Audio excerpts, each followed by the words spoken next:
இயற்கை காப்போம். ஆமா, இந்த சூழ்நிலை அந்த மாதிரிதான் இருக்கு. ஆரம்ப காலகட்டத்தில் மனிதர்களை இயற்கை காப்பாற்றியது. இப்பவும் இயற்கை மனிதனை காப்பாத்திட்டு தான் இருக்கு.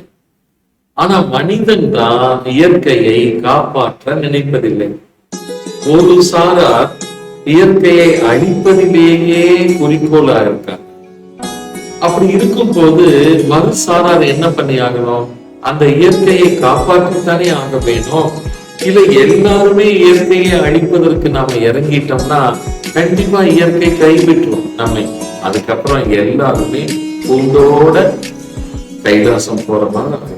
அதனால நாமாவது இயற்கைக்கு எந்த விதமான துரோகம் செய்யாமல், இயற்கையை ஏமாற்றாமல், இயற்கையை வஞ்சிக்காமல், இயற்கையை மாசுபடுத்தாமல் இருப்போம் என்று உறுதி செய்தால் நமக்கு நிச்சயம் இயற்கை கிட்ட இருந்து நல்ல காத்து, நல்ல தண்ணீர், நல்ல உணவு, நல்ல பாதுகாப்பு, நல்ல வாழ்க்கை நிச்சயமாக கிடைக்கும்.